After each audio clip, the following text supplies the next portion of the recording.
Ekweme ya fe ya wenwe. Rondone. Iga oni ya mwigo yo. Ni ya mi family we rabi US. That ika mi ya we iga do ya do mwigo yo. No do ha wo kan ni le we ari wa. Okay, ne matter. Matter tano. Wo ki. Wa. Ikuyo. Kuyo.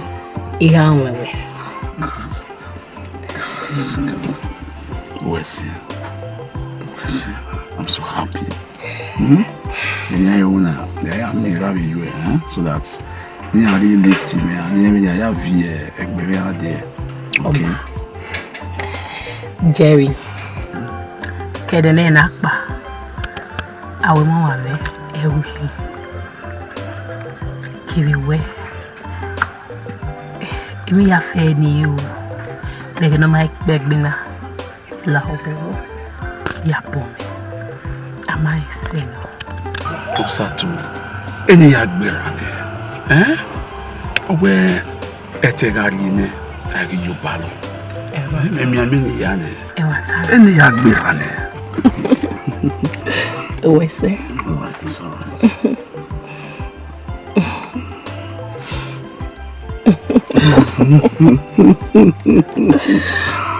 Good. Mama, Allah jana ya revi weko. Satu. Baba. Mali yo ti o. Ejeri o se ona ni de. Owi ewo yen do mu goju ohun. Ina ka mawe ego meta ni ka inu nu eni. Duwe ukweyo. Mawe kweyo wawe ewu. Emuta makari boju. Emi Ejo wa no mere. Omo, why ga ina na? Kwe ma gwa. Wo se baba. Wo se ye. Ko mo. Ye. E wata no. Ogumegwa. Owi ye oni emu domugo yo mo. Owi ye oni awu ki okomi ayan yisota. Le va se va. Ile ko yo e. Omo kine. Eri ama weze ni. Na me kwejo de. Ita ina wo kwejo. Ina kwejo na. Wa no tamai. Edeno vi boyri. Nta musamu no ta me okagbo bi mo. Do wa no le. We kino de ken. Wo wi ata me. Itun. Ya. Ni kere ni. Oh. Na we. Omo wa we se tami ya. Na we kena mo gbe fe ya. Oh. Kiyo baba. Sato no ni. Maye. O se be. We ni a moment de to makojo ba ara we ya. Wesi baba. Baba, ni aliwe ani fu. Ni me fu mi le. Wesi. Omo. Mo ni na we na. O kateni ya nege. Wa o gata me gbe we na we no keke. Wa mo sa tu. Boy. Boy.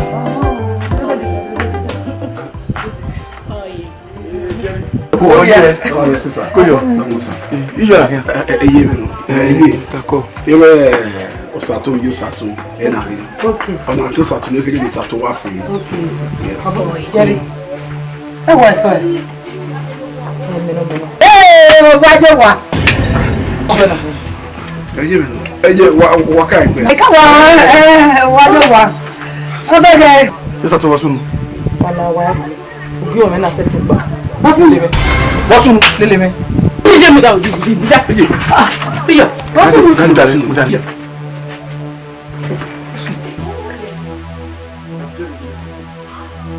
Epa wa ide. Watuta.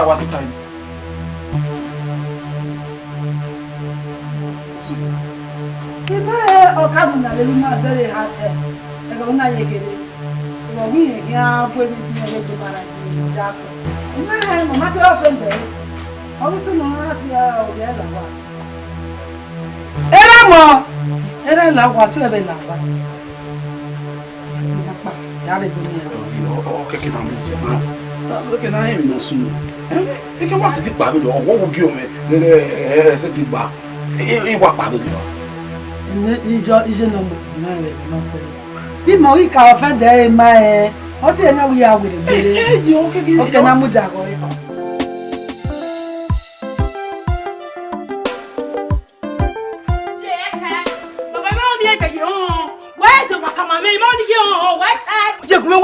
Papa go come go. Em no was me past. What get why past say root dog better ne. Oh better ne. Why va me egbe. Wa won pa enu wa me matter you no so nu. U do ata we say cherry aye. Ya ya say aye. O ye dia wo. Ahun ni me cherry. O ye gedegbe you chu aye. Ye baba, ye bu metam wa. Baba, u wa na no wa na gwima. U wa ma na ne ra wa na. Go get wa so nu wa. What tell ya a past in what say? Why tell ya? It's all one. In what you why I wear, tell you, or when I women apart, or when I women apart. It don't one.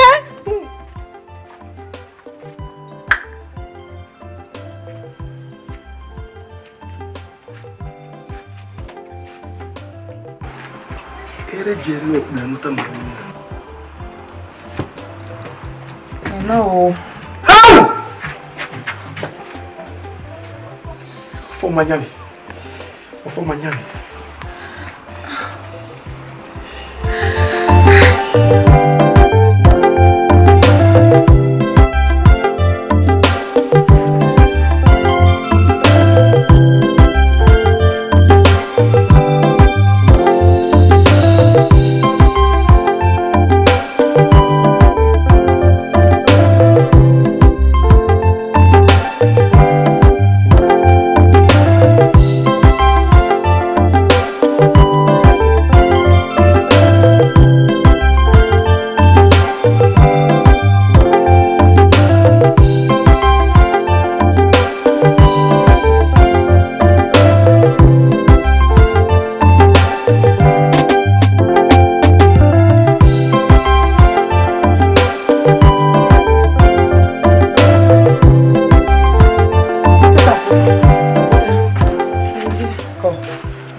No ya bi ma. Tu la wo. Kadara ade. E jari giri bayi. E giri bayi.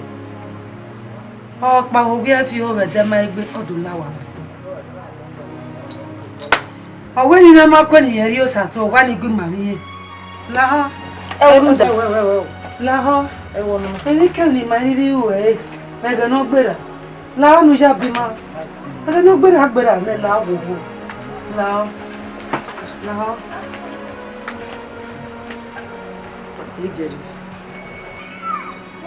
You know, get why you do. Mama, you know, I can me where it's time, not say, not have you where beyond when I said to you. I can me with time, you will see. They are terrible. Look at the doctor in the bar. If I have. Afamanya wewe.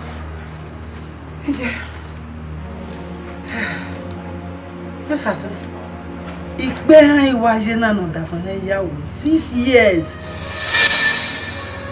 Oh, you want to How old 6 years ago? Huh? So kuma doctor na ro jira gun. Wogi kan doctor kan wa men kan mata ni imagine na yo satio. Oh you get her. Oh you get her. But I'm here with Dr. Hiro. Paper wo.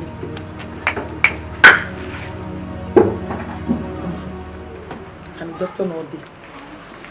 The doctor are my answer to go. E wo ya be are mo. Iga gaga we wa mo limoru na. Iga gaga no ko wa mo na ngoru. Yo sato. Ina mate doctor ni agweta. Doctor mama re my kumeta. Yaze. Wa pase mi ayo. Oh. That's it. Ari ko do iwe na te mi ha be. O ki ka doctor kana de na.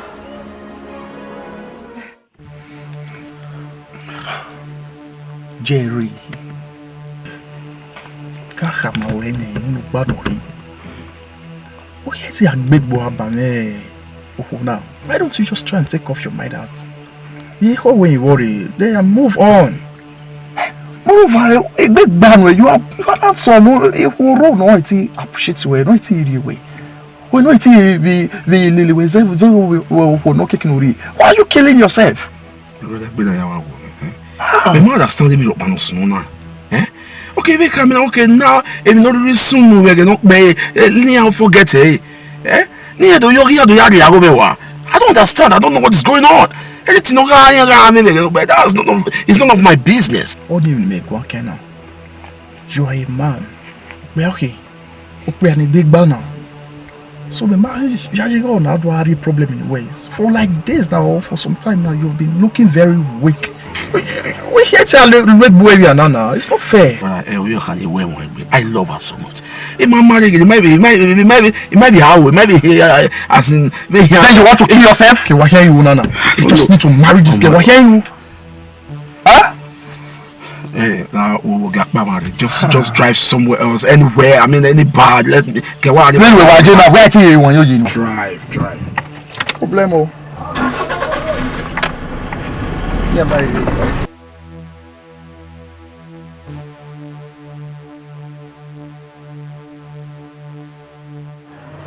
Doctor, okay. Listen. Carry her better you. Is she hospital? You have a doctor there. Or the web. I give you now. How you have the boy I didn't lie. Ini se wi kwela. Na wo ko je. Me na ko mi. Me na ko mi. Ere ma wo bata de lo. Ya doctor ya web. La. So ya web. La wo wo. La. La wo wo. Awon wa yo. La wo wo. We ba gbenu we total. Gbenu total. Ikata mo edere we. E doctor mana re mana egun meta igun. Lo, dopo we foi, kuda, kiri mo pa, mo po pa lu mi. Kiri we, mi, o ko lo mo ko se lo se to na me ma, eyi wele ni ma, lo.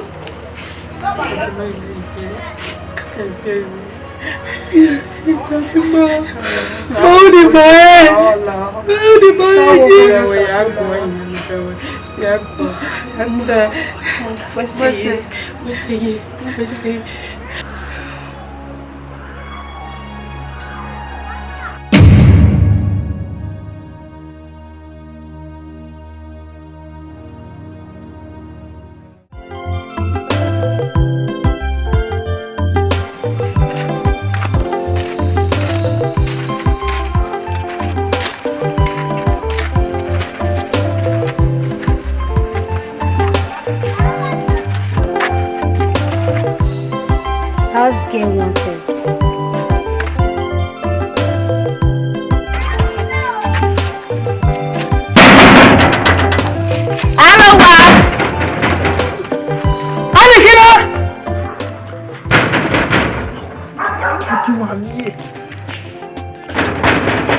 Oh, we are getting enough for her. And if you don't know what to do, and if you don't get enough, but on it.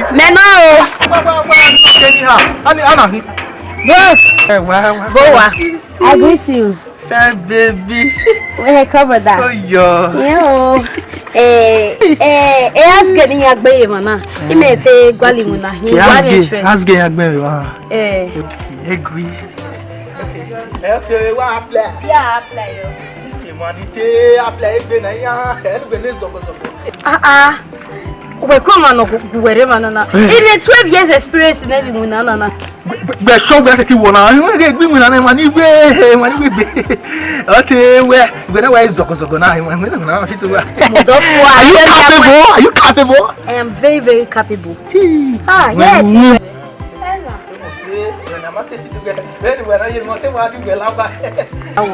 The mother Ruaoga, your nose, Niasity Gugu, they walk a couple of needing.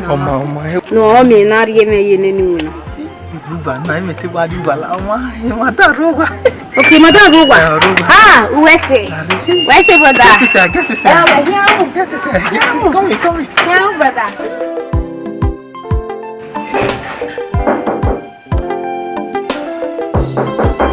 Anakin lawa.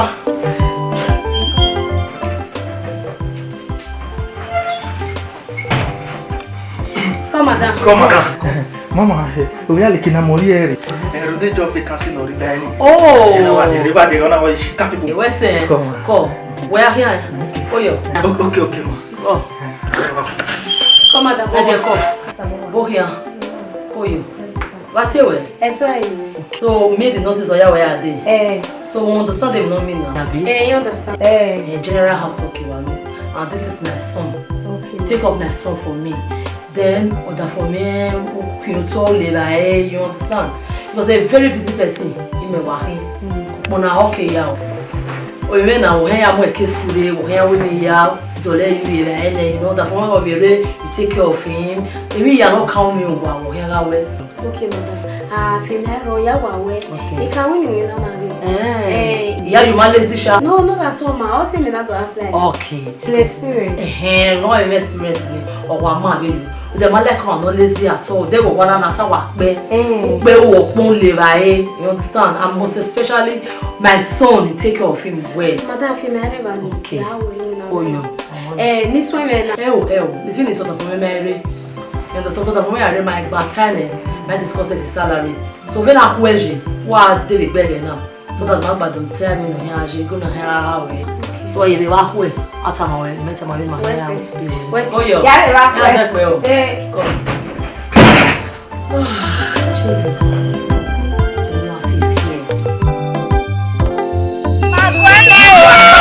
Cross Wesley. You are capable. Yeah. You have more experience. Oh, by Madam Waya for you. Oh, by me, I didn't know. I will not carry the Gaga and ye go. Understand? Oh, my Lago. Monami Lawa. No, my dear, do I play you now? Wesley, I make it. What here? Capable. What here? I make it. Wesley. Hey.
Why ya tamaya? Ya bege we ya duku. Igbele ya go. Momo we ma yihin. We ki awe mi na. Boda. Ihe aseti kwe. Ihe ti. E madaga o gbe won. O ya o e wi aha me. Ipaga o. Ihe ti we no we ni ma o. E madaga e gi me ewe mo ma ni ma gbaje bo wa na. O me wi na ri e fi o to. E madaga mi we na me wi na me nu we. Fọyẹ sọgọ egbo ni imata gbe mo iwina na ya gba o kise be igba lọ́nà tó mi e wi na ọ̀nà tó aha wo ma da hin gi do le yan wa iye ti lawo ipala o iye ti we lo wi ni o la o ge gbe ihe ahia pa lawo ga egbe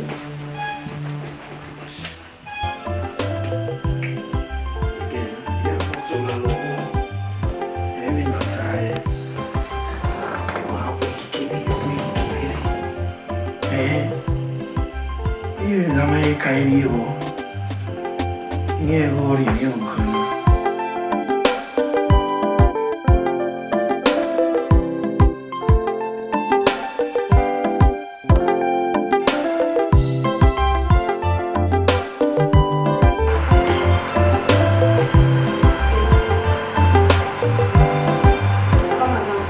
ipadomo even do hamu wa gile ya ni sabe o wa do ni ya o se koku on e gari be na ho ni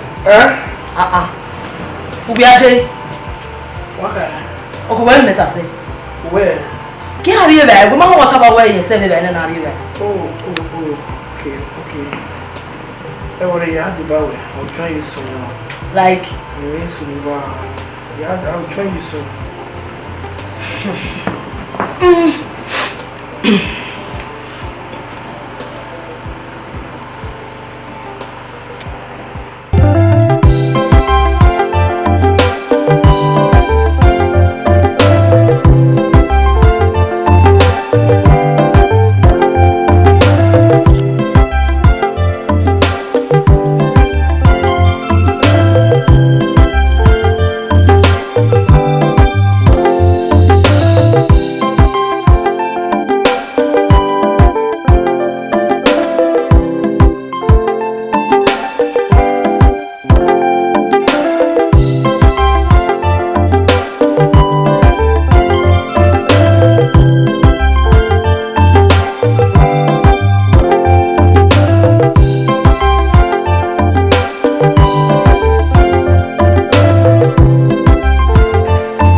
Oni o le pari o ma be ta ma me oh this yes me te tu ya lo ye ina wa go we o ya lo yo ma ta o Obi ma so ina bi ya ge ayi ni ga mo ma le ga wa ya fe so ina ya ge ya fe na but it's okay. It's fine. It's fine. Okay.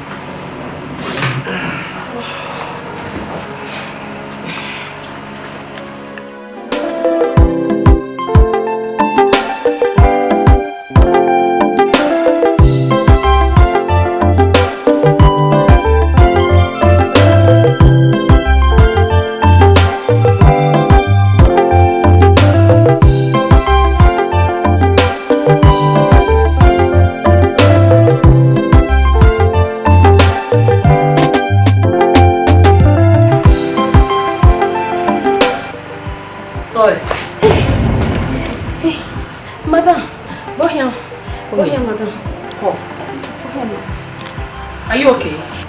Let me ropa. Sure you're okay. Ebe warun. We're sure. Ebe warun. Oyebo. Oyebo. I have my husband. Ọmọ kí mo na re. We're sure we're okay. We mi ropa e mo. Oh, ito tuta le ma na. O go wari be ye.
For me, we give me there. Who are what woman? You never know that live me.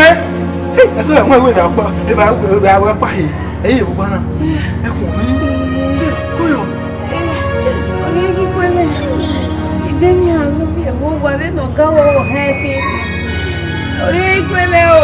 Go on. So go on. For me, me.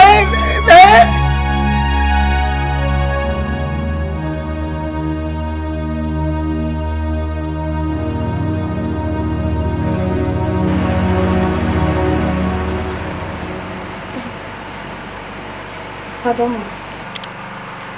Oh yeah. Don't miss me. How are you? Thanks. Ipala. Here take you well. Where the mother? Ipa. Atu we ni ma. Even no weather. No weather yeah. Imami period we. Why? Ege no he can say amio. Imamio. Ila mpo weather we no ewe. O we do ya we be ye imami period me imamio. Kana mutia. We bo etama. Imamu ro pa wo pa ke kan e ha. E worry me kenyari e wari ahwe. We wa ahwe. You follow me there. No. Oma. Yo se pa. Ebu. Ide o kamenu ba. O mo kameva ya mo ya leke. O wa mo kun la wa. Eje pete eje presa wa le you leri go wo kana. Iti doctor o gbe wo. Samu. Doke. Yeah, come on. Wait, Mr. Sam. Yeah, come on. What are you saying? We give her my brother today. Awesome. Asking no go come over. The family go man. 2 minutes. Easy now. What could you ask him? Wow, my brother. Tell us. My brother, Tahiri. 2 minutes. It's that we so weather on it. Oh, your honey. Here, bra. Oh, our son, but you have a family. That's not the issue now. What you may be at in and will be you you have a family now. You shouldn't have done that. I'm not going to young way. Solution any hero now because me magwalo. Where we not here now? Even black gume, even nimwe ate gume, when I yawe na mwe. Very, no abortion here. Abortion here. No. You try, my brother. You go abortion. Ni atana okay fi me we, o si me we ki ma koko nware. Isha. Because mo kan ya ubo no. This is life. faith. No, c'est bon, so no problem. No, how yeah, see, yeah, I mean, okay, well, wow, no, any foreign. Yeah, me have a more.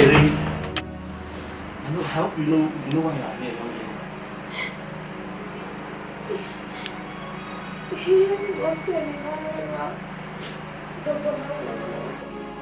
Doctor Imani Banekona.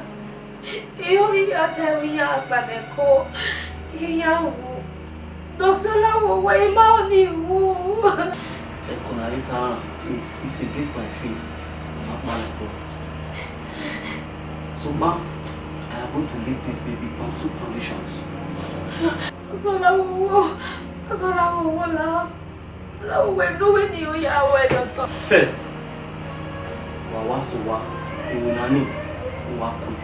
quit that job. One lawyer Zam was in our secondly, you go to a place Okawe or till the baby is born. There you want to love you and need more money. Yes, in any minute, Yapa. For sure. Yes, in any minute, We're sure. Eh, put away, say,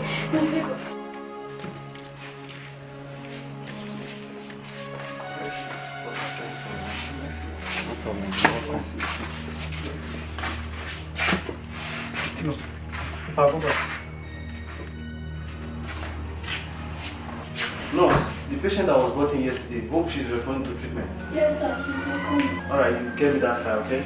Okay, sir.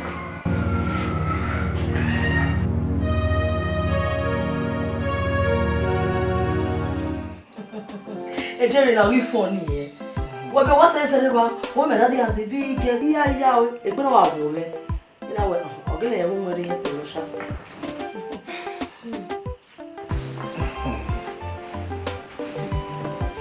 Come on. You can't take one. Funny, How go ever buy?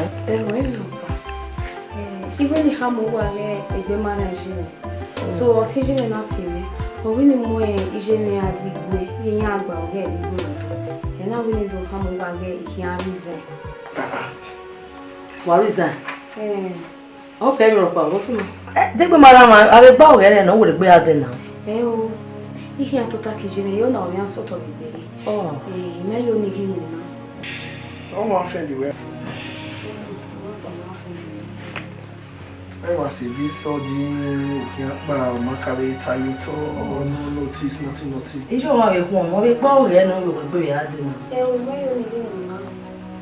You need to talk to Jimmy.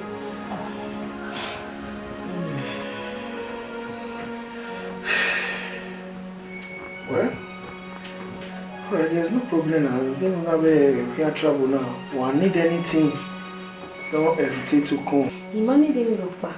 You can't know when you look back. Where's it? Madam, where's it? Where's it? If you have it, you won't go. You don't be Jimmy. Where's it?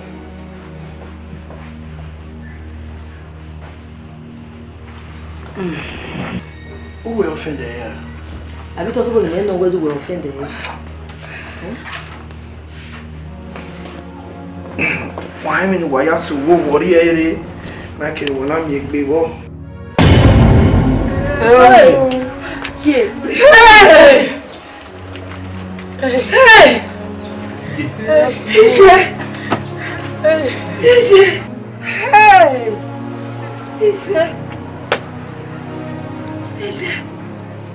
Oh, that's soon when I'm ready. You're going to matter about it. Maybe you know what I said.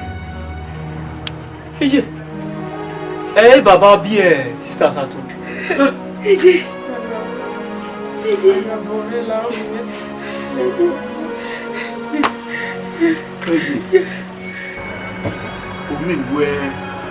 Osato, Otemeno. Hey! Hey! Ishene! Another one, Muleme.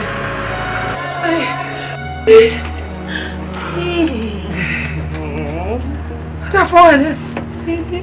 Tá mãe. Hey! Baby, so well, man. Hey! Baby, sweet. Ah, no, that's baby, sweet, mom. No, baby.